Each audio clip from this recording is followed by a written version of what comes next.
So I'm gonna show y'all how to do these pigtails. The first thing you're gonna do is open them and clean them really good. Okay, you're gonna clean them really good, then you're gonna put them in a pot.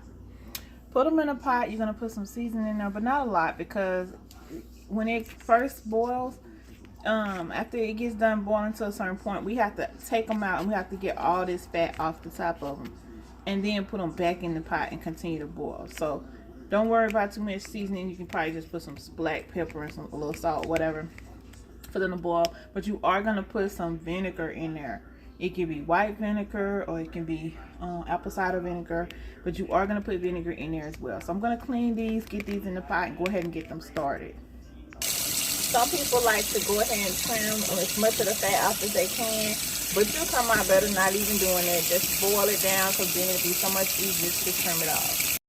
Real quick, I wanted to show y'all how easy it is to cut the fat off once you boil it. It's like so easy, it just darn near fall off, y'all.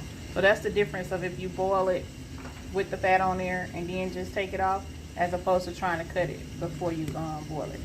So I'm going to trim all the fat off, season it real good, put it back in there with just a little bit of water, and for a few moments, and then I'm gonna go ahead and finish the rest of what I need to do. I've already cut my onions and my bell peppers, and I have them sauteing.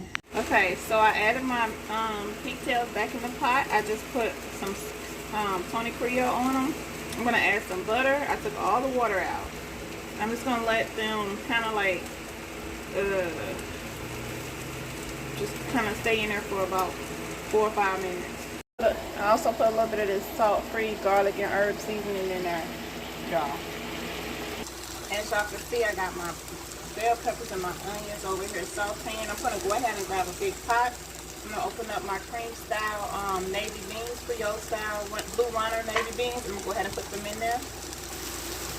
Okay, so for each can of beans that you have, you're gonna half fill your can and just kind of scrape all the extra cream that's stuck to the side with water and pour that in there as well. We're gonna add our meat, we're gonna add our onions, and we're gonna let this cook to simmer.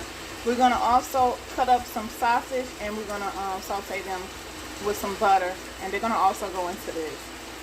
I've added my water, I've added my pigtails, and I'm gonna add my onions, and I'm gonna go ahead and saute my sausage. I'm just stirring it all together. Remember that these beans were cream style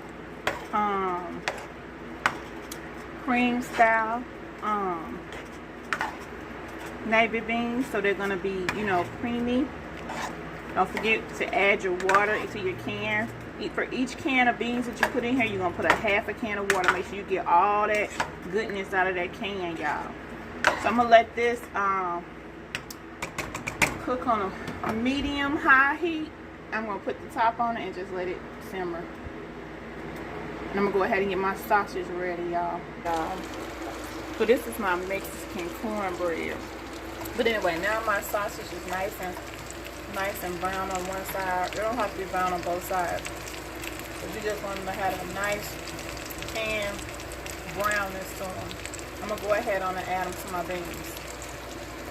I just covered the beans back up after I added the sausage. Now I'm just waiting on my rice to get done. My Mexican cornbread is already ready, and then everything gonna come together. It's gonna come together. Alright, y'all, so this is what them beans looking like. Mexican cornbread. We got the white rice and fried chicken legs, y'all. Let me go and serve this up because my family is home. Closed doors, I'm a fool for your love.